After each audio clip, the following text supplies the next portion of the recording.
Assalamualaikum warahmatullahi wabarakatuh. Kembali lagi di channel Ari Kurniawan 13. LG V60 ThinQ 5G. Ya, ini adalah unit yang sudah saya dapatkan, yang sudah saya jelaskan di video sebelumnya. Unit ini dengan kondisi menurut saya cukup baik. Ya, kemulusannya di sekitar 90-95%. Ada beberapa baret yang saya temukan di bagian belakang ya, di bodi. Wajar karena ini kaca dan mungkin pemakaian sebelumnya sering dilap ini ya. Dan untuk harganya saya dapat di angka sekitar 2.700.000-an, ditambah dengan ongkir dan biaya admin ini itu jadi sekitar 2,8. Tapi untungnya saya dapat cashback sekitar 100.000-an, jadi harganya masih cukup di angka yang ditawarkan. Untuk kondisi layarnya masih cukup oke, warna hitamnya juga pekat, dan untuk kemulusannya juga oke banget. Lalu untuk bodi-bodi di samping-sampingnya masih cukup mulus, hanya ada beberapa dent di pojok-pojok ya. Lubang jack audio dan lubang Type-C-nya juga masih sangat baik. Untuk modul kamera dan kacanya masih cukup mulus. Saat foto di malam hari saya tidak menemukan flare yang cukup mengganggu. Fungsional keseluruhan hardware-nya dari mulai sinyal, Bluetooth, Wi-Fi, terus audio, baik speaker atas maupun bawah, seluruh microphone-nya, semuanya bekerja dengan sangat baik ya. Saya tidak menemukan kendala sampai penggunaan video ini.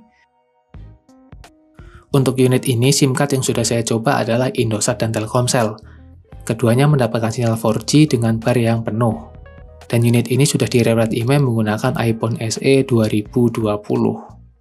LG V60 ini ada beberapa versi ya, ada Verizon, T-Mobile, SoftBank. Nah, punya saya ini yang versi SoftBank. Kalau boleh dianggap kekurangan, versi yang SoftBank ini kameranya tidak bisa silent. Tapi teman-teman bisa menggunakan Gcam, yaitu Gcam BSG untuk memotret tanpa mengeluarkan suara shutter. Berikut adalah spesifikasi singkat dari LG V60 ThinQ 5G.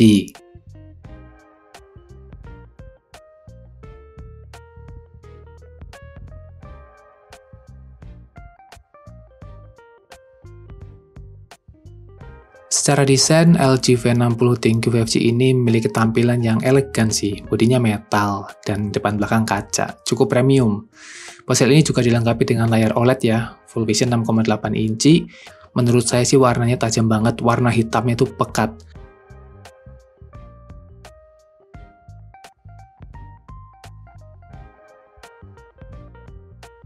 Dan untuk brightness-nya di bawah sinar matahari, menurut saya ini cukup setara dengan Pixel 5a, cukup terang dan masih enak untuk dibaca. Jujur saja saya lebih suka desain poni ya daripada desain water drop seperti ini, tapi it's okay, ini bukan kekurangan ataupun kelebihan tapi lebih ke selera.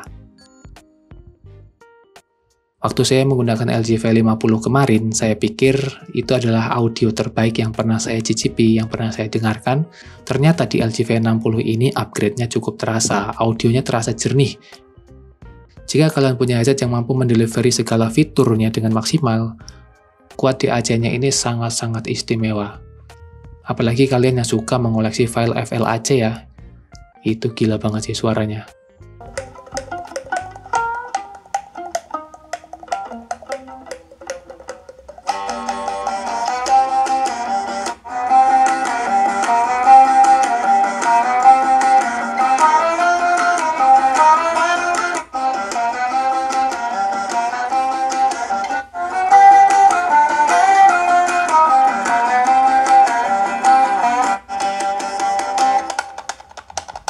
Dari sekian banyak fitur yang ditawarkan, menurut saya posisi pertama ada di audio. Gila abis LG totalitas banget. Nah, bagaimana dengan kualitas foto dan videonya? Di LG V50 kemarin, saya cukup puas ya. Bahkan ada beberapa konten penting yang saya buat pakai LG V50 tersebut.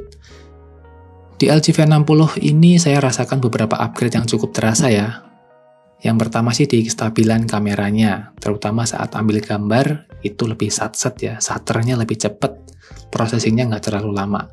Lalu yang kedua, videonya jauh lebih halus, apalagi yang 4K 60 fps, itu terasa banget peningkatannya.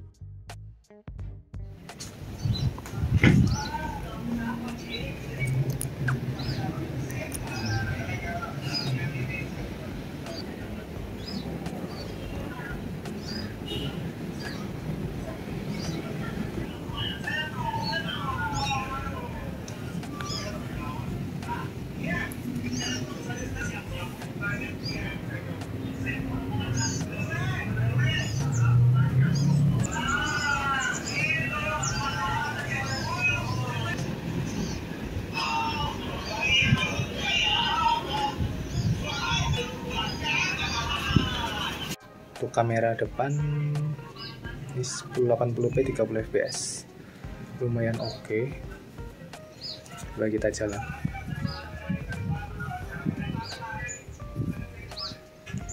Tapi cukup ngezoom ya. Ini kayaknya bisa di switch ke kamera belakang deh. Oh, ini bisa di switch teman-teman. Jadi dari kamera belakang kita langsung bisa rekam ke kamera depan juga nih. Kita balik. Nah, kayak gini. Wah, ini mantap sih kalau yang suka ngevlog ya. Kameranya juga keren banget sih ini. Ini kualitasnya lebih meningkat ya daripada yang V50. Saya bisa pastikan itu. Ini 4K 30 fps tapi menggunakan Gcam PSG. Kayaknya stabilisasinya di sini walaupun udah diaktifkan nggak sebagus di kamera bawaan. HDR-nya lumayan ya, dynamic range-nya lumayan luas. Itu shadow sama highlight-nya masih tercover dengan baik. Coba kita untuk autofocusnya di Gcam juga lumayan. Gambarnya tetap jernih karena ini 4K juga. Cuman ini nggak tahu kenapa di PSG nggak bisa 60 fps. Kalau di kamera bawaan bisa tentunya. Full HD 60 fps.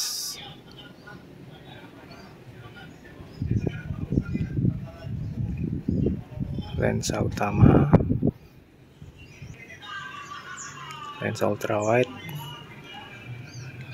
Full HD 30 fps. Ini lebih jernih gambarnya, tapi framenya kurang halus ya, nggak kayak di 60 fps.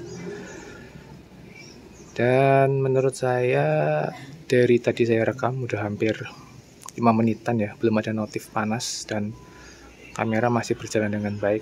Hanya saja kalau switch antara zoom sama ultrawide-nya itu agak nge-lag dikit, nggak kayak di Pixel 5a 5G yang cukup mulus. Nah, ini lensa ultrawide-nya menurut saya 30 fps-nya udah cukup banget nih, jernih.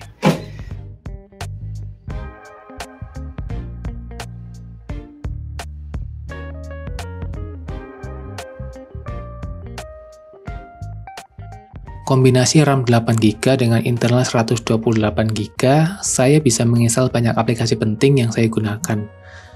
Dipadukan dengan Snapdragon 865, ini tuh enteng banget untuk menjalankan aplikasi-aplikasi daily ya, harian kayak Instagram, Facebook, Twitter, dan aplikasi-aplikasi yang biasa saya buat kerja.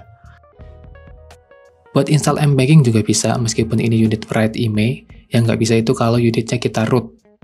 Sementara saya pakai BCA ya, untuk bank lain saya kurang tahu, mungkin ada yang nggak bisa, tapi untuk BCA saya bisa menginstal aplikasinya di unit Write IMEI.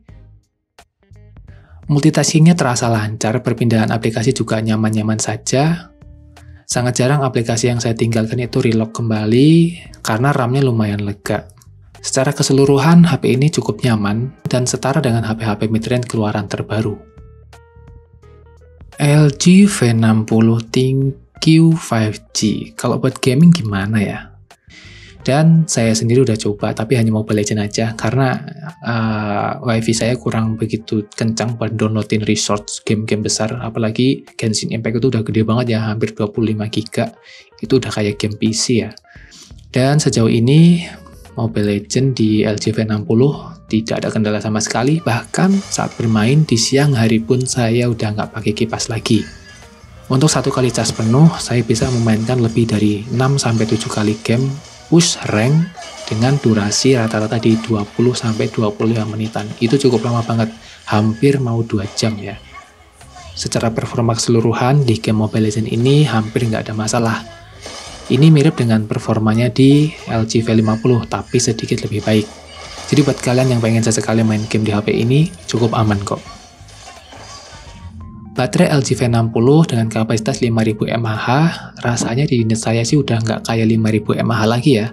Karena rata-rata HP dengan kapasitas tersebut itu bisa mendapatkan screen on time di atas 7 jam. Tapi untuk unit ini hanya mentok di 6 jam saja. Kalau mau 7 jam kayaknya harus sampai mati deh HP-nya. Kesehatan baterai yang saya dapatkan mungkin di angka 85-90%-an aja. Jadi soal baterai memang random ya, mungkin kalian bisa cek ke tokonya di offline ya. Kalau misalnya di kota kalian ada toko terdekat, bisa pilih unit yang terbaik. Masih berhubungan dengan baterai, menurut saya ini hal yang cukup menyebalkan di LG V60, yaitu pengecasan atau charging. Saya sempat beberapa kali ganti cas dari merek PX, AUG, dan beberapa charger yang ada di kantor ya, yang menurut saya itu kualitasnya cukup baik, dan bahkan tidak ada masalah di HP-HP sebelumnya, tapi di HP LG ini agak pilih-pilih sih. Untuk mendapatkan ampere di angka 1500 ke atas, HP-nya tuh harus benar-benar dingin. Jadi aneh banget nih, kayak di docking gitu ya, harus dipasangin di kipas supaya suhunya nggak terlalu panas, bahkan di atas 35 derajat dia udah langsung turun ke 400 mAh aja. Dari charger yang saya coba, hanya merek AUG yang cukup stabil, bahkan bisa menyentuh 2000 mAh dan stabil di angka 1500 mAh saja, dengan suhu baterai di angka 29 derajat yang sudah saya dinginkan dengan kipas atau cooler ini. Oke, berikutnya adalah problem atau permasalahan yang saya temukan di LG V60 ini. Yang pertama, unit SoftBank ini mentok di Android 11. Sepertinya saya harus connect ke VPN di Jepang ya, VPN Jepang, dan mencabut SIM card untuk mendapatkan update. Jadi connect-nya ke WiFi aja, lalu kita cek update-nya menggunakan VPN juga supaya kita bisa connect ke jaringan Jepang, baru nanti dapat update. Sepertinya bisa sampai ke Android 13. Problem yang kedua menurut saya adalah tentang sinyal nih. Jadi misalnya kalian beli di toko yang sama ya, seperti yang tempat saya beli. Ketika datang, kalian cek dulu aja emailnya di email.info. Kalau emailnya sudah berbeda dengan HP tersebut, berarti HP tersebut sudah direwrite ya. Nah, ketika kalian pasang SIM card dan sinyalnya nggak muncul, coba kalian cek atau setting APN dulu. Settingan APN-nya pakai internet aja ya, nggak usah pakai yang nama operator dulu. Misalnya kalau kalian pakai Indosat, ya internet aja ininya APN-nya. Nah, kasusnya di HP ini adalah saya tidak mendapatkan sinyal sama sekali. Lalu saya beli SIM card Indosat dan saya pasang, nggak lebih dari 5 menit sinyalnya muncul nih, 4G. Lalu saya lepas dan saya masukkan SIM card utama saya yang Telkomsel yang sebelumnya nggak mau dapat sinyal. Akhirnya sampai sekarang sinyalnya pun aktif dan ya nggak ada kendala sama sekali sih, bisa menerima SMS, saya cek pulsa dan lain-lain, untuk panggilan juga normal. Problem berikutnya, mungkin kalian akan kesulitan mencari tempered glass atau pelindung dan juga soft case-nya. Bukan kesulitan sih, lebih tepatnya sulit untuk memilih varian yang ada, karena sangat sedikit dan terbatas. HP ini lebih diprioritaskan buat teman-teman yang suka dengan audiophile, misalnya buat dengerin audio high quality, dan juga yang pengen ngejar fitur videonya. Selain itu, untuk harian masih cukup oke, untuk gaming tipis-tipis juga lebih baik, apalagi kalau kalian pakaikan cooler. Menurut saya itu udah cukup. Hal lainnya yang perlu kalian waspadai adalah unit LG V60 ini cukup banyak variannya. Bahkan ada varian yang prototype, jadi itu adalah HP-HP yang dipajang atau display misalnya di pameran-pameran. Nah, sebisa mungkin kalian hindari. Untuk ciri-cirinya, biasanya dia ada beberapa fitur yang ngebug, terus softwarenya itu jadul, nggak mau diupdate, dan performanya di bawah rata-rata HP LG V60 normal yang pada umumnya. Memang cukup sulit ya untuk membedakan mana yang prototype atau display dengan versi-versi yang lain. Untuk amannya, kalian pilih versi yang T-Mobile, Verizon, atau SoftBank saja.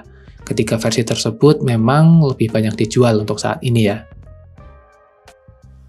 Lalu apakah saya merekomendasikan LG V60 ThinQ 5G ini? Menurut saya cukup banyak opsi lain HP-HP resmi seperti Redmi Note 10 Pro, Redmi Note 10S, dan beberapa HP keluaran terbaru. Demikianlah ulasan LG V60 ThinQ 5G di tahun 2023. Semoga informasinya bermanfaat. Sampai jumpa di video selanjutnya. Wassalamualaikum warahmatullahi wabarakatuh.